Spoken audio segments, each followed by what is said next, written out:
ថ្ងៃនេះសូមនិយាយរឿងម៉ាស៊ីនច្រូតនិងម្ចាស់ស្រែម្ដងហ្នឹងខ្ញុំក៏ធ្លាប់ឆ្លងកាត់ហ្នឹងកាលពីប្រហែលជា8 9ឆ្នាំមុនខ្ញុំកាល8 9ឆ្នាំមុនវាអត់សូវមានម៉ាស៊ីនណាអញ្ចឹងម្ចាស់ស្រែណាដែលមានស្រែធំធំហើយអត់ហៅខ្ញុំច្រូតដល់ពេលអាស្រែតូចតូចហៅខ្ញុំច្រូតខ្ញុំអត់ច្រូតទេហ្នឹងកាលពីប្រហែលជា7 8ឆ្នាំមុនហ្នឹងប៉ុន្តែឥឡូវគេអត់ចាំយើងទេព្រោះធាតុអាកាសយើងពិបាកធាតុអាកាសឥឡូវគឺព្យុះចប់មកព្យុះដូចថាព្យុះមក10ថ្ងៃចប់គ្នាដាច់អញ្ចឹងពួកគាត់គឺឃើញម៉ាស៊ីនច្រូតណាដែលនៅក្បែរស្រែគាត់គឺគាត់ហៅហើយគាត់លេងប្រកាន់ម៉ួយលេងប្រកាន់ស្រែតូចស្រែធំហើយអញ្ចឹងពួកយើងអ្នកមានម៉ាស៊ីនច្រូតហ្នឹងក៏យើងគួរតែឈប់ប្រកាន់ដូចគ្នាឥឡូវណាព្រោះហើយម៉ាស៊ីនឡើយច្រើនណាស់មិនតិចដូចជំនាន់7 8ឆ្នាំមុនទេឥឡូវបើយើងមិនធ្វើគេធ្វើយើងយកថ្លៃគេយកថោកវាបាក់អញ្ចឹងហើយអ្នកស្រែបើគាត់អត់ច្រូតភ្លៀងមកដួលបើគាត់អស់អញ្ចឹងផលគាត់បាត់ដូចគ្នាហើយសំខាន់បើគាត់ច្រូតដល់ផ្ទះគាត់អត់បាត់ផលទេឥឡូវបើថាភ្លៀងហើយភ្លៀងផងខ្យល់ផងអញ្ចឹងស្រូវវាដេកក្នុងទឹកហើយវាត្រូវទឹកចំនួនផងអីផងអញ្ចឹងក៏អត់ចាំទេហើយពួកយើងក៏ដូចគ្នាបើគាត់មិនចាំមិនចាំអីក៏អត់ទៅសំខាន់អាស្រែតូចតូចទុកឲ្យយើងច្រូតហ្នឹងយើងច្រូតយកតម្លៃរៀងថ្លៃតិចទៅក៏គាត់ឲ្យដែរហ្នឹងសំខាន់ឲ្យយើងច្រូតគាត់ហើយឡូវគឺខ្វះម៉ាស៊ីនហើយបើដូចជំនាន់ខ្ញុំមុនខ្ញុំអាស្រែតូចតូចតែទុកឲ្យខ្ញុំច្រូតគឺខ្ញុំយកថ្លៃហើយដូចថាស្រែធំយើងយក40ស្រែតូចតូចយើងយក50ចឹងទៅ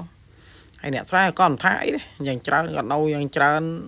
10A 20A ហ្នឹងអស់អញ្ចឹងយើងយកលើសគេល្មមៗគាត់ឲ្យដែរហើយបើមិនជឿសួរអ្នកស្រែដឹងនេះបងប្អូនមើលនេះស្រែមើលសទឹកអញ្ចឹងអានេះទឹកស្មើបានម៉ាស៊ីនហើយសួរថាតើគាត់រងចាំម៉ាស៊ីនយើងអត់បងប្អូនមើលស្មើ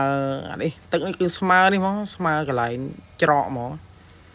អញ្ចឹងគឺគាត់ច្រូតហើយគាត់ចាំម៉ួយអត់ចាំអ្នកភ្ជួរឲ្យគាត់អត់ចាំអ្នកមានអត្រាអីមិនភ្ជួរឆ្នាំក្រោយគាត់ទេគាត់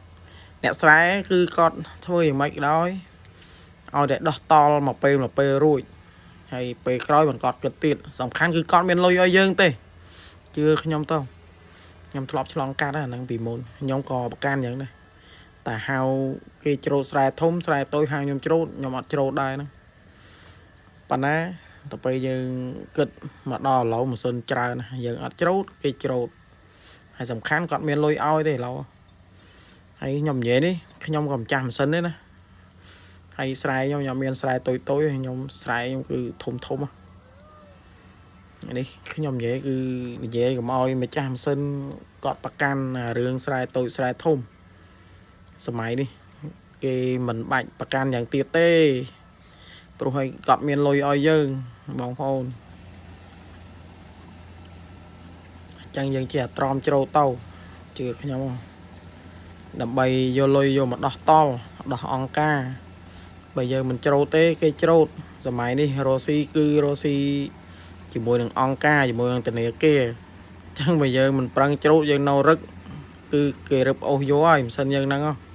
ហើយខ្ញុំជឿជាក់ថាគ្មានវិណាមួយយកលុយសុទ្ធទៅទិញម៉ាស៊ីនច្រូតទិញត្រាក់តរទេគឺចាពាក់អង្គការទាំងអស់ហ្មងអញ្ចឹងយើងដោះតល់ទៅហើយដូចបងខ្លះថាម្ចាស់ម៉ាស៊ីនល្អអញ្ចឹងមិនយកលុយមិនព្រមដេកផ្ទះបងគិតមើលបើដេកផ្ទះតើមានលុយណាយកទៅបង់អង្គការយកលុយណាបង់ធនាគារអញ្ចឹងគឺយើងពិបាកទាំងអស់គ្នាឆ្នាំនេះហើយសំខាន់ខាងស្រុកខ្ញុំគឺពិបាកចង់រកឆ្នាំព្រោះហើយទឹកវាលិចរាល់ឆ្នាំមកស្រូវខែឲ្យតែអាខែស្រូវម្ដួលហ្នឹងទឹកគឺថាលិចម៉ាស៊ីនហ្មងម៉ាស៊ីនតូចអីនេះច្រូតបាននេះខ្ញុំច្រូតលើឯណាបើស្អែកច្រូតនំបឹងឯទៅមិនបាច់ចោះទេទឹកត្រឹមកខែម្ដួល150ចុះអត់ចង់បានហងហើយល្មមដល់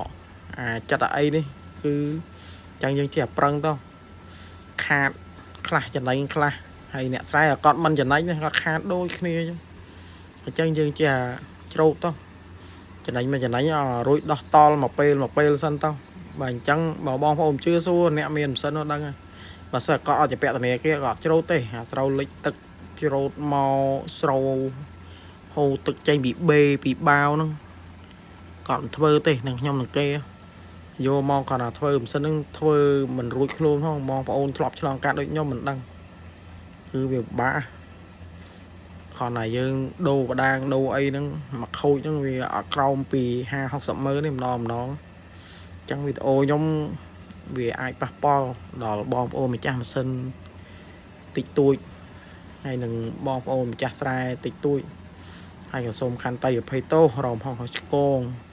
xôm chui chạy like chạy share chạy subscribe làm bay ban video thay chụp video coi tiết bom ô con